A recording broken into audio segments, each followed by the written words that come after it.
عدلیہ نے سب سے زیادہ اس کو لیجیٹمیسی کنفر کی. ہاں ہاں. اب بہت ہو لیا. میں کہتا ہوں کہ خدا را جمہوریت کو چلنے دیں, اور وہ پارلیمان کی پریمیسی کو جب تک آپ لیکن تسلیم مجھے پھر نہیں آپ کی کریں گے. باتوں سے سر یہ لگ رہا ہے کہ آپ کہہ رہے ہیں کہ سپریم کورٹ نہیں چلنے دے اس وقت جمہوریت کو, اور پارلیمان کا جو بار بار ذکر کریں, لیکن کورٹ کا میں ذکر کرتی چلوں, جیسے ہم نے کہا مشورہ نہیں دیتی, وہ کہہ رہے ہیں راستہ دیتی ہے کورٹ. تو وہ کہتے ہیں معاملہ کسی شخصیت کا نہیں ہے, ہم تو کہتے ہیں کہ جو غیر قانونی طریقے سے خط لکھا گیا اس کو واپس لیا جائے. دیکھیں, ہم نے کب کہا ہے کہ نہیں لکھیں گے, لیکن ہم نے یہ بھی ساتھ کہا ہے کہ دیکھیں آئین, اب جو جس شخص کے بارے میں کہا جا رہا ہے وہ شخص جو ہے اس وقت سربراہ مملکت خداداد پاکستان ہے. مجھے بتائیں کہ کیا 20 کروڑ عوام کی عزت اور ناموس اور وقار اس کی جنازہ نہیں نکل جائے گا کہ ایک تھرڈ کلاس میجسٹریٹ جو ہے, ایک بیرونی ملک کے تھرڈ کلاس میجسٹریٹ کو لکھا جائے کہ ہمارے سربراہ مملکت کو جو ہے آپ فوجداری مقدمے میں بلائیے گا اور اس کو کھول دیں. میں کہتا ہوں دنیا کی جو پروقار اور مملکتیں ہوتی ہیں وہ تو اپنے ریمنڈ ڈیوس جیسے بندے کو بھی اٹھا کے لے جاتی ہیں. تو ہمارے صدر خدا صاحب را ریمنڈ اپنے اوپر رحم ڈیوس کیجئے گا, عوام پر رحم کرنا چاہیے. خسرو صاحب, اگر آپ یہ سمجھا رہے ہیں ہمیں کہ معاملہ اتنا ہی سادہ ہے اور اتنا پیچیدہ نہیں ہے, اس کو جس طریقے سے بنا دیے گئے, اس سے پھر جمہوریت کو بھی خطرے آ گئے, سپریم کورٹ سے آپ کہہ رہے ہیں کہ وہ جمہوریت اس پہ ہچکولے کھا رہی ہے, تو پھر معاملہ اگر اتنا سادہ ہے تو اتنا کمپلیکیٹڈ کیوں بنا دیا گیا, کیونکہ اس میں ایک وزیر اعظم چلے گئے, اب ہم دیکھ رہے ہیں دوسرے وزیر اعظم کی بھی اسی میں باری آنی ہے. پیپلز پارٹی اس کو, اس سارے سین کو لے کر کے کچھ مظلومیت کا پرچار تو نہیں کرنا چاہ رہی؟ آسما, یہ ہمیں کیوں کہہ رہی ہیں؟ سپریم کورٹ کو کیوں کوئی یہ بات نہیں سر ہم سمجھاتا اور کورٹ کو کہتا؟ مشورہ تو نہیں دے سکتے, کیس تو آپ نہیں, لوگ کیوں نہیں لڑتے دے ہیں. دیکھیں کیوں نہیں دے سکتے؟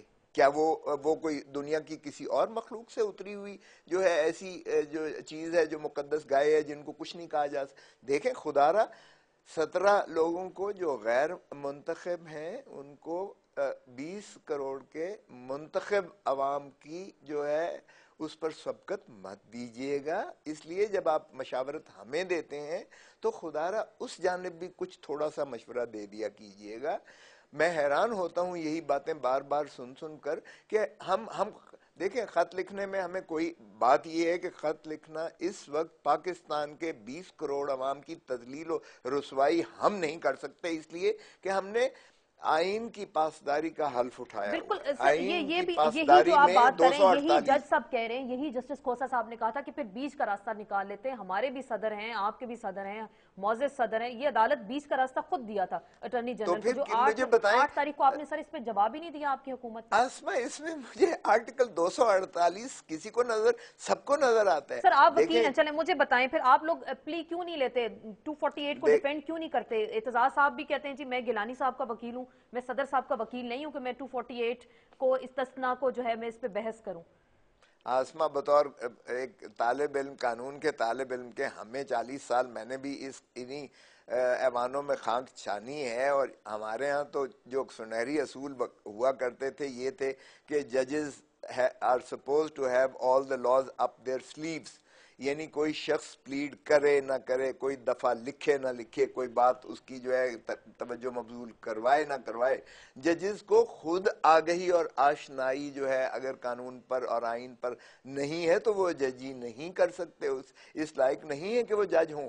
تو جب جج صاحبان کا اصولی طور پر ان کا بات یہ ہے کہ ان کو تمام قوانین اور آئین پر دسترس ہونی چاہیے, تو وہ قانون کو اطلاق کرنا اس کو ان کا اپنا تو پھر فریضہ اس کا ہے. مطلب جو اس میں ججز آپ بیٹھے ہیں کہ آپ یہ مجھے خود جو ڈیفینیشن بتا رہے ہیں, اس کا مطلب وہ ججز ہی نہیں ہے کہ وہ جو اس طرح کے وہ فیصلے دے رہے ہیں, پھر آپ دیکھیں, یہ میں قصہ تو یہ مختصر. نہیں کہوں گا, لیکن بات یہ ہے کہ یہاں کیوں اس کو ہم اتنا اناء کا مسئلہ بنا رہے ہیں. ہمارا تو ایک اصولی موقف ہے کہ 248 میں بڑا واضح لکھا ہے, آپ خود ذکر فرما رہی ہیں کہ ایک جج صاحب, معزز جج صاحب نے خود کہا کہ بھئی ہمارے بھی وہ صدر ہیں, ہم بھی جانتے ہیں استثناء ہے, تو پھر ان کو قباحت کس چیز کی تو رکاوٹ ہے پھر انا مجھے کا بتائیں. مسئلہ کھوسا صاحب دونوں جانب سے نظر نہیں ہمیں آ رہا کیا؟ نہیں, مجھے بتائیں کیا بھیک مانگے ایک صدر پاکستان جو ہے کسی کے سامنے؟ یہ آپ کی عزت اس چیز کی متقاضی ہوگی کہ ایک سربراہ مملکت خداداد پاکستان کسی کے آگے جا کے لجاجت کرے؟ بابا یہ تو چیز نظر آ رہی ہے, آپ کو سب کو نظر آ رہی ہے, دنیا ساری کہتی ہے سربراہ مملکت جو جہاں بھی دنیا میں ہے ان کو یہ استثناء حاصل ہے. کھوسا صاحب ساری ڈسکشن سے یہ سمجھ آ رہا ہے کہ لچک ادھر سے بھی آپ لوگوں کی جانب سے بھی نہیں دکھائی دی جائے گی. دیکھیں لچک کی بات نہیں ہے، بات اصولی موقف کی ہے، بات آئین کی پاسداری کی ہے، بات قوم کی عزت وقار اور ناموس کی ہے. مجھے لچک کی بات سمجھ نہیں آتی. دیکھیں اگر میری ذات کا مسئلہ ہوتا یا کسی ایک کی ذات کا مسئلہ ہوتا تو ہم ایک لمحے کے لیے لغزش نہ کرتے، لیکن جہاں ملک کی وقار کا مسئلہ ہو، جہاں آئین کی پاسداری کا مسئلہ ہو، جہاں پاکستان کی مملکت خدا داد کی مسئلہ ہو، وہاں آپ ہم سے کیوں توقع کرتے تو ہیں؟ یہ وہاں بات ججز لچک کو کس نظر نہیں آ رہی بات؟ اس سر، کا پھر مطلب یہ ہے بات کل کو ججز ہم کو نظر اگر نہیں آ ہمیں رہی اگر کیا کہیں نہیں، آئین اس کی کا مطلب ہے پاسداری؟ کل کو ہمیں اگر پاکستان پر کوئی آنچ آنے پر ہو تو ہم لچک دکھا کے پاکستان کی سوورنٹی کو بھی ہم کمپرومائز کر لیکن دیں. کھوسا صاحب یہ پھر آپ جوڈیشری سے کہہ رہے ہیں، پھر یہ ججز کو پھر آپ یہ نہیں کہہ رہے نہیں ہیں کہ نظر ان کو نہیں نظر آ رہا پھر آئین نہیں کی پاسداری؟ میں آسما آپ سے کہہ رہا ہوں، میں آپ سے کہہ رہا ہوں. سر دیکھیے کیس میں تو تو اس کورٹ لیے میں ہے، جی سر کیس تو اس وقت کورٹ میں ہے نا، جہاں پہ یہ معاملہ ہی آنا ہے بالآخر. وہ کہتے ہیں خط لکھیں، آپ کہتے ہیں ہم خط نہیں لکھیں گے، دیکھیں 248 یہ 2 آ گیا تو پھر اب یہ دیکھیں نا، بدقسمتی ہے اگر انہوں نے کنٹیمپٹ آف کورٹ ایکٹ کو سٹرائک ڈاؤن کر دیا ہے تو یہ پھر اس کا مطلب تو یہ ہوا جیسے الطاف حسین نے کہا ہے کہ پھر پارلیمنٹ کو وائنڈ اپ کر دیں. یہ کیا ضرورت ہے پارلیمنٹ کی اگر قانون سازی بھی پارلیمنٹ کا حق نہیں ہے؟ اور جو یعنی ایک کنٹیمپٹ آف کورٹس ایکٹ جو نافذ ہوا اور جس کے لیے پھر بحث ہوئی، تمہیز ہوئی، اب وہ کہتے ہیں کہ ایک بچہ جو پیدا ہوا اور زندہ رہا کتنا عرصہ، اس کو کہتے ہیں پیدا ہی نہیں ہوا سرے سے، اور 2003 کے سر اگر ایکٹ. آپ بھی ایک لائر ہیں، میں اب بحثیت قانون دان آپ سے بات کروں گی کہ ہمیشہ جو قانون ہوتے ہیں پرسن سپیسیفک ہوں اور ٹائم سپیسیفک اگر وہ قانون ہوتے ہیں تو وہ شاید وہ قلعدم قرار ہی دیے جاتے ہیں. این آر او بھی جیسے ٹائم سپیسیفک تھا، آپ کو کس نے کہا ہے کہ یہ N R O specific time ہے؟ سپیسیفک تھا، قلعدم قرار میں دیا گیا. تو آپ ایک گیلانی صاحب کے منٹ ٹائم پہ سر یہ قانون آپ پھر کیوں نہیں لے کے آئے توہین عدالت؟ ایک سیکنڈ بیوی، ایک سیکنڈ آسما. این آر او نہ ہوتا ججز باہر نہ ہوتے، این آر او نہ ہوتا مشرف وردی اتار کے ملک سے نہ گیا ہوتا، این آر او نہ آیا ہوتا تو نواز شریف ملک میں نہ آتا، این آر او نہ ہوتا تو آج جو ہے یہ آپ کی جو تمام اسمبلیاں اور یہ فنکشنل نہ ہوتی. یہ اور سب میں چیزیں ایک اور بات مرہون بتاؤں منت جس ہیں کو آپ این نے آر او بہت کی. بلیک لا کیا ہے، چونکہ میں تو اس پروسیس میں رہا نا، میں آپ کو بتاؤں بہت آپ نے اس کو ججمنٹ کو لینڈ مارک کر کے، لیکن ایک بات آپ کو حقیقت بتاؤں، آپ نے 8,000 کیس کھولا ہے ان 2000 یہ 3 سالوں میں. ایک کیس بھی، جتنے کیسز چلے ہیں ایک میں سزا نہیں ہوئی، ایک میں.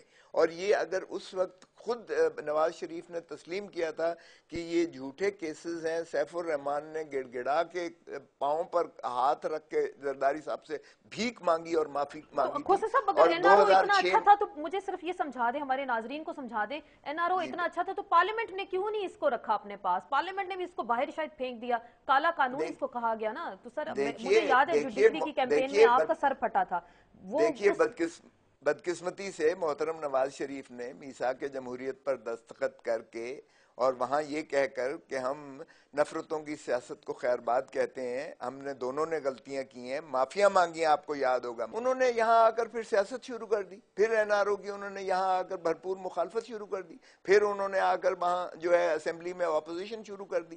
وہ سارے جو انہوں نے بی بی مرحومہ کے ساتھ جو عہد و پیمان کیے تھے اور جس پر دستخط کیے تھے، جسے بہت میگنا کارٹا اس کے کہا ذمہ گیا، دار این آر او کو اچھا نہ سمجھنا یا پارلیمنٹ اس کو اڈاپٹ نہ کرتی تو یہ ساری باتیں پھر وہ نواز شریف کے کھاتے میں چلے گی. سر مجھے تو یہی سمجھ آ رہا ہے ایسا ہی ہوا. ہے. اور کیسز بھی اسی نے درج کیے تھے، اور ایک کیس میں اس کے بعد جب سے یہ کھلا ہے ایک بھی کیس میں سزا نہیں ہوئی اس میں. تو مجھے بتائیں اتنا قوم کا جو ضیاع ہو رہا ہے تو اس ان کے ذمہ دار نواز مقدمات شریف، پر، اس کے ذمہ دار نواز شریف اور کون ہو سکتا ہے؟ اور پھر کوئی نہیں آپ کیس کو لگ رہا؟ بنائے ہوئے اسی کے ہیں، انہی کے بنائے ہوئے کیسز ہیں.